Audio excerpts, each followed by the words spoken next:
Okay, so in this tutorial we're going to be going over making emissive lights like this green light here, which can later be used to make this blue light you see on the wall here, as well as these red lights down here.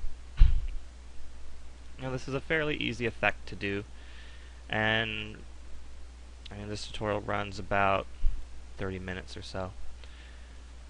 So why don't we jump into this and get started really quick here. So if we're in Photoshop, we're going to be using our diffuse texture here, which is going to create the initial effect. And you notice here the light area is white, which is what we need to have in order to change the effects more easily in UDK later. So the first thing we need to do is come over here and grab the ellipse tool, and holding down shift will make the circle bigger or smaller, and if you hold down spacebar at the same time, you're able to move it.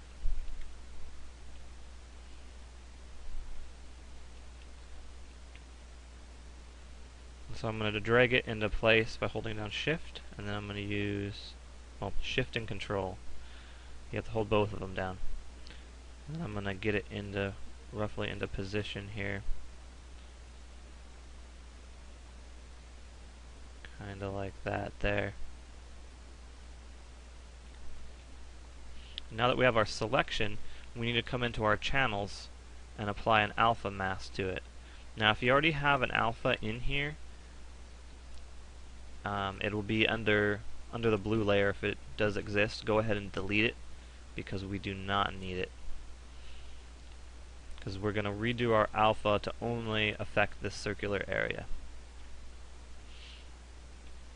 And so then if we click Save Selection as Channel, you'll notice we get just this little white area.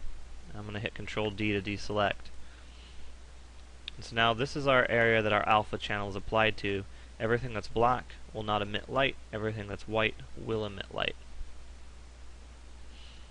And for different types of effects, you can use a gray in here instead of a white, which will dim the color down a little bit, but in this case we're just going to use white. And so this wraps up the Photoshop portion here. So we're going to come in here and save as, come in here and set it to a target, and I'm going to put it on my desktop, and I already have a file in here called support light, and I'm just going to save over that. Make sure alpha is checked, so we want the check on there, and hit save. It's going to ask me if I want to replace it. Yes, and I want to save it as a 32-bit, and hit OK. So now I'm going to go ahead and minimize Photoshop and open UDK up here,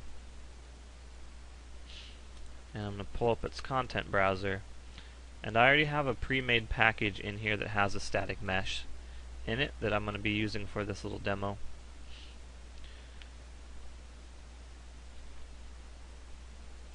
So now I'm going to hit the import button with this package selected. I'm going to navigate to my desktop, and I'm going to grab this support light. And it's a 16 megabyte file, and the reason it's so big right now is because I didn't downsize it. It's still 2048, so it's going to take a little bit of time to import, but that's okay. I'm going to save it as text. Ideally I would downsize this texture to a 1024. I'm still working with the texture, so I'm keeping it at a higher res right now, because you will yield better results when downsizing to a 1024 later on. Alright, so now I have this texture. I'm going to come in here and right click on it and do create new material, and I'm going to save it into the matte group. Alright.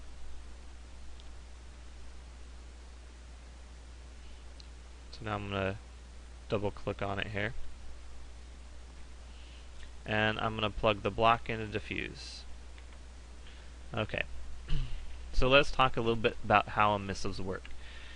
I have this emissive channel here in the white. If I drag it and plug it into emissive, you'll notice over here is going to change just a little bit.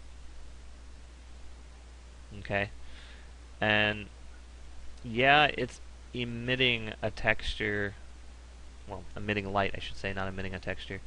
It's emitting light, but this is a very, very simplistic and poor way to do it. You're not going to yield good results. It won't look like it's glowing or anything like that. So what we're going to do is we're going to get a little bit more complex with it. And in order for an emissive to really work like it's supposed to, it has to be multiplied by itself. And what I mean by that is we have this multiply node here, and I'm going to plug the white into here. And then I'm going to add just a constant just to test this out, and plug this into B. And then I'm going to take my multiply and plug it into emissive. Now we have no change here because I didn't put a value in here. So if I put a value of like 45 in here, you'll notice now we're getting a glow coming out of this thing.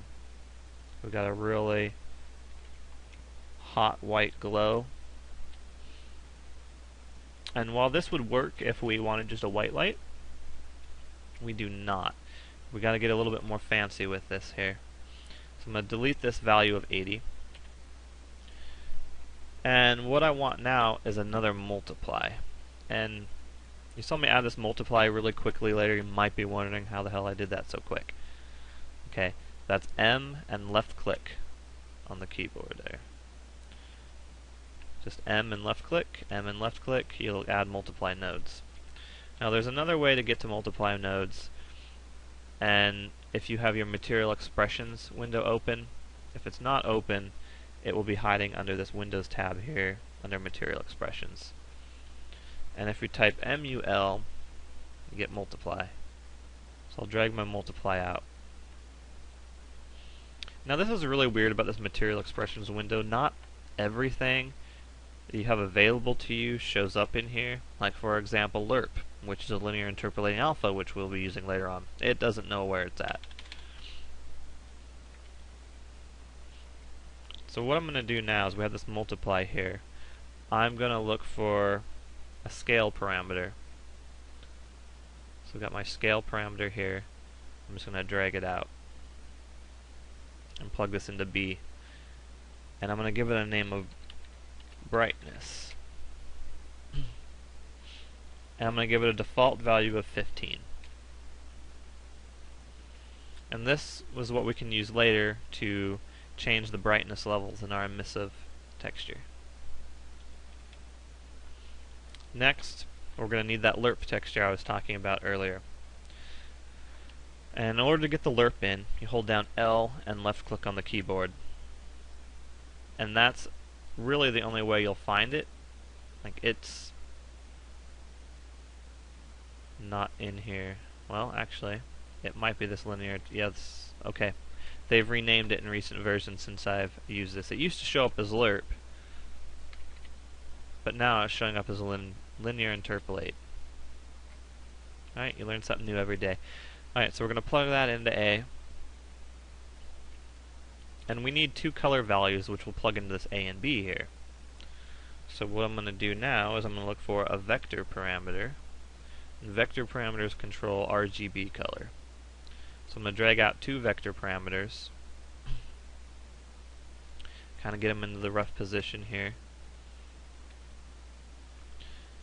And I'm going to come in here and name the first one prime for our primary color, and the second one I'm going to call it SEC for secondary. And I'm going to plug the secondary into B and prime into A.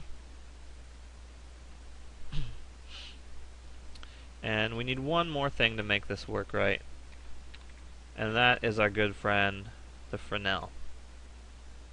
Fresnel, Fresnel. I've heard it pronounced many ways. It's French, so you might want to ask someone who's French how it's really pronounced. And so now we'll come in here and plug this into alpha. Right, just like that. And by default, we don't really need to do anything to this Fresnel here. I'll play around with its values and kind of show you what it does. But for our primary color, I'm going to pick a nice dark purple to start with. Okay, and now you already see we're getting some glow here. Now the second color, I'm going to come in here and I'm going to give it more of a blue. Okay. And now you can kind of see we kind of get this bluish purple tint here. Now if you play with this values on this guy here, it's kind of hard to see what it does, but depending on the angle you put in, or the color, well, I'm getting all confused here. The value you put in here kind of controls the angle on which the Fresnel activates, and it works at different degrees of angle. You'll start to see a different color. Okay, so quick recap of what we have here. We have our texture sample with an embedded alpha, which goes into a multiply, which that multiply plugs into another multiply, which has a brightness control value and two color values that are controlled by a linear interpolating alpha. So now to see what this looks like in real time, make sure you click yes to save changes. I'll come in here and I'll load up our mesh.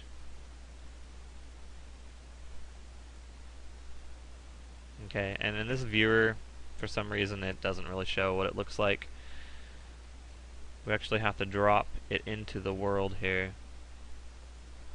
So now if I come over here and I look, I'm seeing a nice purple. Now real quick, I'm going to go ahead and duplicate this out so I have another one. Holding down Alt and drag. Now I'm going to show you why I use these parameter values. And these parameters are very important. They let you instance textures. So if we wanted a different color texture, you might be thinking, well, I'll just create a whole new material and change the colors in there. Which, yes, you could, but then you would be using more instructions. You would be using 51 more instructions. So each material that you had with that, you would be roughly using 102 instructions, which would eventually slow down the system a little bit. So what we want to do is right-click our material and do Create New Material Instance Constant. And I'm just going to call this Light 2. And now if I drag this out of the way for a minute, you'll notice it created a material instance constant, and you'll notice down here we're not seeing instructions. That's because it's using the instructions from our existing material and applying it to an instance, which is saving memory and performance time. And so what we want to do now is I'll come in here and I'm going to hit the little checkbox next to primary and secondary, and I'm going to change its color values over to, let's go with a red, kind of an orangish color here. I'm going to hit OK. And now if I keep that blue color, you can really see what the Fresnel is doing there. You can see the color changing to a blue. And what I'm going to do is I'm going to change this one to a different colored orange. So now when we're at that extreme angle, the color changes but stays a little bit more to what we have here. And we could also come in here and we could alter our brightness if we wanted. I could bring it up to 20. So now I'm going to go ahead and close this down. I'm going to click on our second pillar here, go into Static Mesh Actor Properties, and let's say this wasn't expanded. I'll show you where this stuff lives. So under our Static Mesh Actor, we expand Static Mesh Components, and then expand Rendering, and we have our Materials input here. And make sure our Material Instance Constant is selected. Add a new material here, this Add New Item box, and then click this green arrow here.